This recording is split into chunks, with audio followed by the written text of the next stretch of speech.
que aconteceu, Renato? Aconteceu que saiu os resultados das minhas ressonâncias magnéticas. Será que fala ressonâncias magnéticas? É, né? Boa pergunta. Ombro direito, ombro esquerdo, joelho direito, joelho esquerdo, cotovelo direito, cotovelo esquerdo. Vocês brincam tanto sobre as minhas lesões? Condromalácia, epicondilite. Pois é.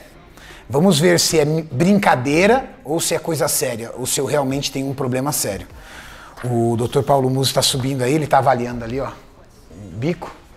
Depois que ele terminar a avaliação ali do bico, ele vai subir para ler as minhas ressonâncias, porque é algo extremamente técnico, então eu não consigo entender. Cotovelo esquerdo, ó, esse aqui é um que está bem ruim. E aí eu já começo a ler aqui, alterações degenerativas no cotovelo, caracterizado por esteófitos marginais e áreas de afilamento irregular dos revestimentos condrais, com alguns focos de edema ósseo subcontral. Lendo isso, me dá a sensação de que eu vou ter que amputar o braço.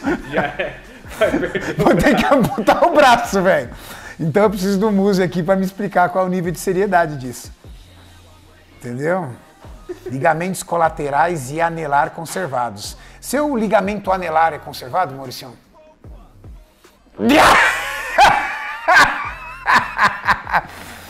Ou você teve um ligamento anelar rompido quando jovem? Eu acho.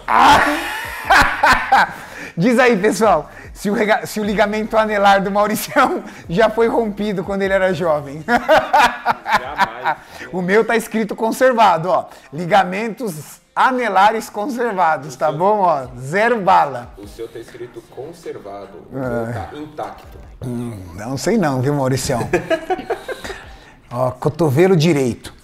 Alterações degenerativas no cotovelo caracterizado, mesma coisa, cara. Agora, o meu que me preocupa é o joelho. Joelho direito. São quantos? 73 anos?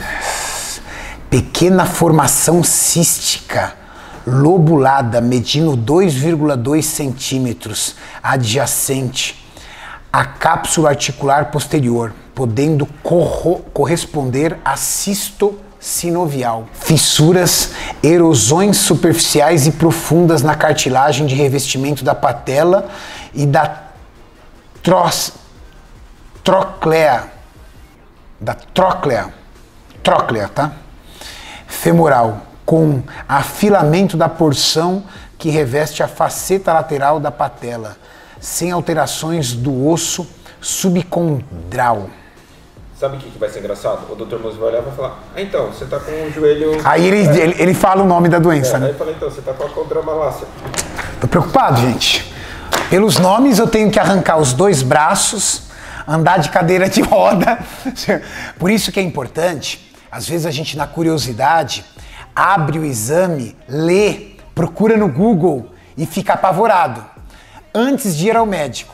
O problema é que muitas vezes quando você vai ao médico, o médico diz que não era nada, porque a leitura do exame, principalmente se você comparar com coisas do Google, sempre vai vir o pessimismo. Então vamos esperar o Dr. Musi ler aqui. Se você continuar lendo aí com base no Google... Você eu tô falando, eu vou arrancar meus 2 braços aqui, ó. Tem que amputar os braços, andar de cadeira de roda. Vem até os desenhos aqui, Mauricião.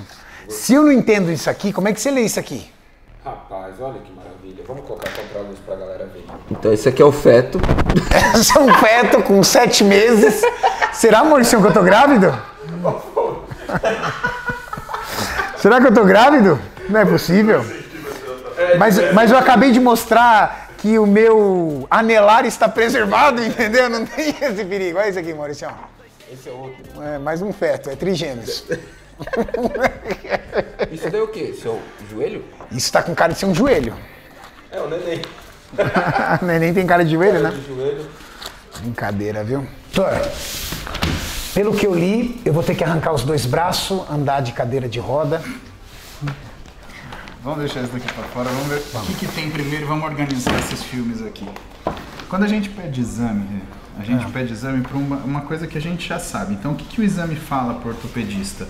Ele fala o grau de lesão que tem naquele segmento, né? E é importante sempre a gente olhar o filme, porque quando o paciente ele faz atividade física, às vezes as coisas tendem a ser um pouquinho diferentes, né? E principalmente quando a gente nunca viu nenhum exame do paciente, ajuda a gente a ver os arredores, porque nenhuma lesão ortopédica ela é compartimentalizada. Se você tem uma tendinite em um músculo, a insuficiência desse músculo vai provocar com que aquilo que está do lado também piore. Vamos dizer que é um efeito de cadeia, né? Eu tenho uma lesão num lugar, aí eu vou sempre compensar de alguma forma, que acaba atuando outro, aí vira um efeito dominó, né? Por isso que tem que tratar logo. Pega um exemplo simples, o sujeito ele vai jogar futebol no final de semana, ele faz uma extensão na coxa, na parte de trás da coxa. Só que aí ele deixa como tá, não vai tratar, dali 6 semanas ele tá com uma dor nas costas. Nossa, não sei de onde veio, não sei de onde veio. Ele estava compensando. Exatamente. Talvez não alongando demais a perna. Aí que tá, o músculo que lesionou encurtou, a bacia mudou a forma de trabalhar, mancar fez a bacia também trabalhar de uma forma anômala. Quem sentiu? A musculatura paravertebral que fica equilibrando junto com o glúteo movimento da bacia. E ele não tem ideia disso. Não faz. E quando chega para o médico, dependendo do tempo de evolução, isso daí é um incógnita, é um mistério, porque às vezes é tanta coisa junta que está machucada que você perde o tempo do que detonou, entendeu? E às vezes ele nem comenta com o médico que ele teve aquela distensão porque ele nem lembra mais. Exatamente. Porque faz tanto tempo que ele ficou com a dor nas costas. Aí ele chega pro médico e fala, doutor, eu tô com uma dor nas costas. E aí o médico tem que tentar entender o que foi, mas ele não tem o quadro retroativo. Isso é uma das coisas mais importantes que você falou, porque o paciente realmente ele não lembra da primeira lesão. E às vezes ele não dá aquele devido valor porque essa lesão ela não está localizada no lugar da queixa atual. E para uma pessoa, lesão é dor. Como a dor foi embora, não tem mais lesão. Exato.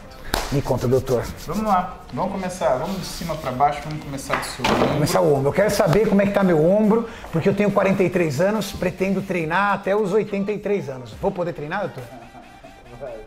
Fizeram piadinha comigo nesse negócio aí, doutor. Falaram pra mim que isso aí mais parece um feto do que um ombro. Tem uma placenta bem grande aqui, né? É menino ou menina? Eu tô procurando aqui. Você sabe que quando é tartaruguinha é menina, né? Aliás, é menino. Tem um formato quando você vai ver a sexagem, né? Ah, é legal. Quando é tartaruguinha é menino e quando é hamburguinho é menina. Então dá pra o Maurício, todo mundo falava que era uma menina que ia nascer. O pai dele fez um quarto de menina. É sério. Aí quando ele nasceu, viram que era menino. É que era uma minhoquinha tão pequenininha assim, judiação, que aí o médico garantiu que era menina. E pior que o pai dele fez o quarto todo de menina. Judiação, né, Mauricião? Que foi? Ah, entendi, Mauricião tá sem microfone. É muito bom quando ele tá sem microfone, que ele não se mete na nossa gravação, doutor. Como é que tá meu ombro aí? A gente não tem um negatoscópio para mostrar para o pessoal, mas vamos te mostrar fase a fase. Então, tá. Esse corte aqui é um corte coronal. O corte coronal é um corte que ele segue o que a gente chama de linha coronal na cabeça. Então, ele corta a gente desse jeito. E aí a gente está vendo fatias do seu ombro assim. Entendi. Tá? Esse é um corte bom para a gente poder ver, por exemplo, o espaço subacromial, onde vai passar o seu manguito, onde vai passar o tendão da cabeça longa do seu bíceps, onde vai ter sua bursa subacromial. E aí você já de cara vê algumas coisas que te chamam a atenção e que mostram que você é um cara que treina. Por exemplo, todo mundo que treina tem uma coisa que você viu aqui que talvez você não tenha gostado. Artrose acromioclavicular. Porque falar artrose, fala, meu Deus, não vou conseguir mais me movimentar. Não é assim. Essa articulação da clavícula com o acrômio, ela é muito móvel. Ela permite que a gente faça este movimento. A gente faz muito esse movimento quando a gente treina. Então, é esperado que um sujeito que faça musculação por 10, 15, 20, 30 anos, ele tem algum grau de artrose. Você tem, eu tenho, o Júlio tem. Se a gente for pegar a molecada mais nova, tipo o Bico, né, ou o Carlão que está aí, por mais que eles sejam jovens, eles provavelmente vão ter já começa. Carga. Tá? Isso, no futuro, me impedirá de alguma forma a ter uma mobilidade? Não, você tem bastante musculatura. Então você tem que a musculatura, em compensação, também protege? Ela protege porque ela tira parte do impacto da articulação. Né? Então, para atividades normais, e como é que vai ser a evolução? Você mantendo o seu treino, você nunca vai ter dor para fazer as suas coisas do dia a dia. Tá? Agora, pode ser que em algum momento você vá fazer algum movimento de ombro que você sinta um desconforto. algum movimento de costa que você vai sentir um desconforto, mas não é uma coisa que vai te impedir de treinar. Então de ombro assim, é isso aqui. Agora vamos ler para também o que você vê quando você olha um papel escrito aqui, né? Porque isso daqui dá medo, né? A linguagem técnica usa termos como derrame, artrose, que assustam a gente. O problema é que tem tendinopatia. Então, vamos lá. Técnica. A técnica que ele faz é como que ele tirou essa foto para ele poder enxergar o que ele está vendo. Porque no exame eu pedi, eu quero que você veja tal coisa. Então ele adequa a técnica ao meu pedido porque ele quer me entregar isso. Aí vem o relatório. Artrose acromioclavicular, ou seja, existe aquela alteração crônica de quem treina na articulação clavicular. Demais estruturas ósseas analisadas e com morfologia e sinal normal. O que seria o contrário disso? Se fosse uma ressonância de um trauma, por exemplo, se você tivesse uma fratura. Fissura na base da implantação da porção anterior, anterior-inferior do lábio no lado da glenoide. Glenoide é a parte da articulação que faz entre a escápula e a cabeça do húmero, tá? Ela é chatinha, então ela recebe a cabeça do húmero aqui. O que ele está falando? Que na base da implantação anterior e anterior-inferior do lábio da glenoide, então imagina que essa articulação, ela tem como se fosse uma capa de cartilagem em volta que sustenta, que faz esse ajuste. Então tem uma fissurinha ali. Provavelmente algum movimento que você fez de grande amplitude, ou você pode ter luxado seu braço alguma vez na sua vida, isso pode ter mantido, tá? E ele tem um cistozinho ali. Ou seja, você teve essa lesão, provavelmente levou alguma inflamação, você teve proliferação de célula condral, fez um cisto. Nada para se preocupar. Isso daqui você vai achar sem ter sintoma nenhum, que é uma grande dificuldade da ortopedia. A ortopedia, às vezes o paciente ele vem com coisa, doutor, eu tenho isso, eu vi na internet, eu quero operar. Só que você não opera o exame, Renato. Você opera o paciente. Claro. O paciente sem sintoma, você deixa ele quieto. Porque senão é mais fácil você fazer um Photoshop no exame para ele ficar tranquilo do que você colocar ele sob um risco cirúrgico. Eu, particularmente, me sinto muito bem com meus 2 ombros, por exemplo. Nada a fazer. O que a gente tem que fazer na realidade, que Vossa Excelência tem, é uma tendinopatiazinha, tanto da cabeça longa do bíceps, quanto dos músculos que compõem o manguito rotador. Você vai ter que treinar manguito, tá bom? Não, doutor. Não, doutor, eu só treino manguito. O pessoal já tira um sarro de mim na internet dizendo que todos os exercícios eu treino manguito, que eu treino perna, vou treinar manguito. Você está falando que eu preciso treinar mais manguito, doutor? Estou falando que você vai ter que treinar manguito de um jeito diferente, sabe por quê? Porque assim, em primeiro lugar, você não tem rotura, o que é excelente, porque se você tivesse uma rotura do manguito rotador, uma lesão transfixante, que são as lesões mais comuns, a gente já tinha uma situação de red flag, já abriu o olho e falou, opa, isso daí pode machucar mais. Mas você está numa situação de tendinopatia. Tendinopatia é o quê? Existe uma inadequação entre o que o músculo consegue trabalhar e o que o tendão suporta de trabalho. A gente viu nos seus exames metabólicos que a gente precisava fazer alguns ajustes porque pode ser que isso estivesse interferindo na saúde dos seus tendões. Agora, no exercício, o que a gente tem que lembrar? Por mais que o músculo ele se recupere alguma coisa entre 48 e 72 horas, o tendão, Renato, ele demora o dobro que isso. Então a gente vai ter que mudar o jeito de você treinar manguito. E o teu treino de manguito, ele vai ter que ser mais pro tendão do que pro músculo. O que tendão gosta? Força excêntrica e isometria. Então o que a gente vai fazer? A gente vai dar um intervalo maior para os seus treinos de manguito e vamos fazer exercícios que a tônica deles será força excêntrica e isometria. Então podemos dizer que existem variações de execução de manguito.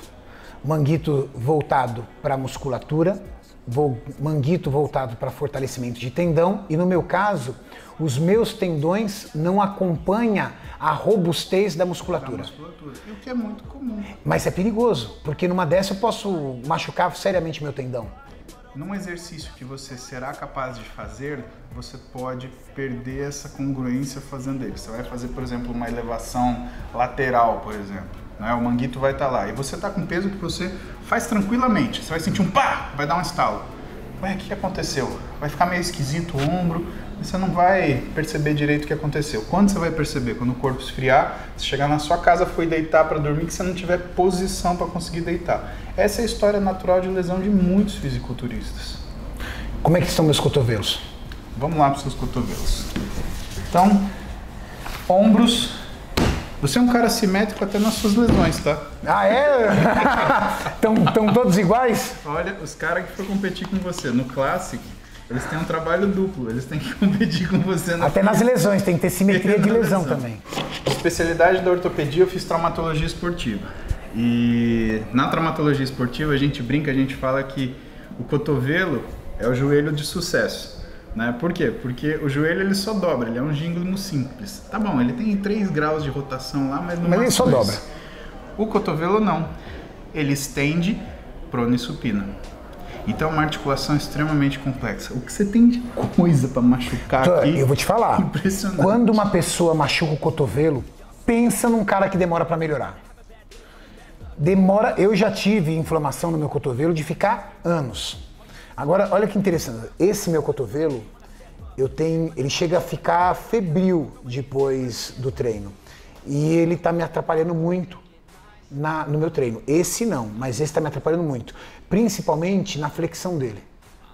Nos exercícios de bíceps, não.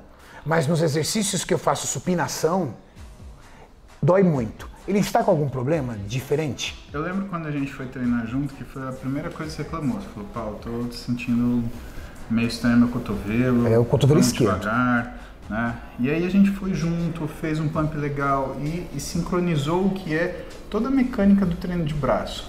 Porque cotovelo, Renato, ele não é daqui para cima, ele é também daqui para baixo. Sim. E tem uma coisa que a gente vai ter que discutir, que é o que é a sua lesão nos 2 cotovelos, não em um só. É? Tá? Você tem uma lesão que é uma tendinite dos seus músculos extensores e flexores. Por que diabos você tem tendinite, tanto no músculo que flete quanto no que estende o punho? Porque provavelmente o que aconteceu? Você tem uma facilidade para ganhar força na musculatura do braço, mas a musculatura do antebraço não acompanha. Aí o que acontece? Esse músculo tem força pra caramba, ele puxa o que é o seu rádio com toda a força do mundo. E aí essa musculatura que está aqui junto, ela se desdobra para tentar segurar. Pensa num cabo de guerra. Entendi. Você tem 2 times jogando. Só que num time, você tem um cara muito forte e um monte de fraquinho. E vamos falar que esse time que tem esse cara muito forte, um monte de fraquinho, ele vai ganhar, porque esse cara é tão forte que ele é mais forte que o time adversário. Só que ele arrasta os pequenininhos. Exatamente. Os pequenininhos é meu antebraço. Exato. Eu tenho problemas para desenvolver antebraço e eu também não treino antebraço. Então tá explicado. Agora, uma solução seria treinar antebraço? A solução é treinar antebraço. Treinar A antebraço. gente precisa fortalecer o seu antebraço para você conseguir equilibrar a força desses 2 caras e eles começarem a trabalharem conjuntamente. E olha que interessante, e eu achando que era meramente cotovelo. Olha como é interessante a leitura adequada de um exame. Então, para eu curar os meus cotovelos, eu tenho que fortalecer os antebraços, que são músculos de apoio ao cotovelo. Vou treinar antebraço. E o joelho agora? Vamos lá, vamos chegar no joelho. Ó, enquanto eu tô falando com você aqui, doutor, eu já peguei umas 4 vezes, não sei se você reparou, eu tô aqui esticando a perna, passando a mão. Esticando a perna, passando a mão. Principalmente no joelho direito. Meu joelho direito, eu não consigo manter ele flexionado. Se eu estiver viajando no carro, eu tenho que toda hora esticar o pé, volto, às vezes eu tenho que parar a viagem. Isso é característica de doenças de cartilagem. Por quê? Porque o joelho, ele tem, diferente do cotovelo, ele tem uma peça solta que funciona como se fosse uma alavanca, como se fosse um fulcro. Então, pensa o seguinte, né? Eu quero levantar a ponta de trás do telefone. Vou ficar fazendo força aqui. E olha só, levanta quase nada. Então, se eu colocar um fulcro, eu venho aqui, ponho o mínimo de força. Legal. Essa é a função do joelho? Essa é a função da patela. Da patela. Qual o problema da patela? Como ela é móvel e sujeita a muita tração, você normalmente tem lesões. Porque ela fica escorregando. Exatamente. E ela vai roçando, roçando, roçando, e a cartilagem que deveria proteger vamos dizer assim, a circunferência óssea ali vai afinando. E a hora que um osso encontra no outro, começa o incômodo. Artrose. Eu tenho artrose? É o seguinte, não, você não tem artrose, seu nível de condropatia é baixo. Isso quer dizer o quê? Ela está superficial, então provavelmente a gente entende isso como uma condropatia grau 2. Né? Você tem diversos graus de condropatia. Condropatia grau 1, quando você tem uma bolha. Grau 2, quando essa bolha estoura e você vê fibras daquela... A do Júlio, por exemplo, que é muito severa, o que ele tem? A do Júlio é uma grau 3 para 4. Ele tem uma rachadura no meio da cartilagem que você vê o osso subcondral e possivelmente alguns pedaços de cartilagem flutuantes no líquido. O meu é grau 2. O seu é um grau 2, tá? Agora, entenda, o seu é um grau 2 e a gente tem que descobrir o que foi o fator que começou isso. Por quê? Normalmente, para fazer os exercícios que nós fazemos na musculação, a movimentação ela é fisiológica, né? A menos que você... Ela é sadia, vamos dizer assim. Sim, normal. Só que isso começou comigo quando eu comecei eu tenho um simulador de escada em casa e eu comecei a utilizar o simulador de escada numa preparação diariamente, fazendo 1 hora de escada por dia durante 3 meses. E saindo da patela, indo para a coxa, ele tem um cinzinha no meio? Aqui, ó. Exatamente. Essa manchinha cinza. Aqui assim, exato. Tô vendo. O que é essa manchinha cinza? Isso é tendinopatia. Cacete. Isso é infiltração de célula de inflamação, é presença, às vezes, de líquido no meio. Se isso fosse muito severo, ele se estenderia? Se estenderia, você ia ver um sinal branco forte. Entendi. Tá? Ou seja, não é tão severo. Agora, essa imagem ela foi feita com o seu joelho estendido. Estendido. O que acontece quando você contrai o músculo do quadríceps e o joelho flat? A patela sobe. Você percebe que essa patela vai parar aqui em cima onde não tem cartilagem? Então, por isso que eu não posso ficar dobrado. Exato. Por isso que eu fico toda hora esticando. E a gente vai ter que fazer alguma coisa para poder ajustar a sua patela, porque ela tá, a gente chama de patela alta, né? Ela tá fora do que é a articulação do joelho, ela veio para cima em direção ao quadril e ela tá articulando porque o quadríceps é muito forte. E ele sempre vai fazer isso. O que a gente vai ter que fazer? A gente vai ter que equalizar as forças, te dar mais flexibilidade no quadril, a gente vai ter que melhorar seus alongamentos, né, de quadril, de coxa e fortalecer o seu posterior de coxa. Então existem exercícios específicos que vão fortalecer o meu joelho e não permitir que isso progrida. Agora, essa condropatia que eu tenho, ela já não tem volta, né, doutor? Infelizmente. Não tem como dizer assim, agora eu consigo voltar atrás e não ter mais essa condropatia. Esse desgaste articular. Mas você consegue conviver esse grau 2, você consegue ajustar o seu trabalho físico para que isso pare de progredir. E aí você não vai ter mais sintoma. A questão é, a gente ainda não tem tecnologia, por mais que a gente faça... a gente consiga cultivar condrócito, a gente faça transplante de plug ósseo com superfície articular, né? É uma cirurgia extremamente invasiva e que vai te mais machucar do que tratar o seu problema. O que a gente pode fazer e que vai funcionar muito bem é trazer esse equilíbrio muscular de volta. Agora, só para resumir, dentro de um cara que pratica musculação desde os 16 anos de idade, que compete há muitos anos, de 0 a 10, que nota você daria para as minhas articulações, levando em consideração todos esses anos de treino? Arthur, eu vou falar antes para um cara, nem colocar o esporte nisso. Eu daria nota 10. Eu vou te explicar por quê. Quando a gente pega uma pessoa que não treina, né, ela adquire os modus operantes daquilo que ela mais faz.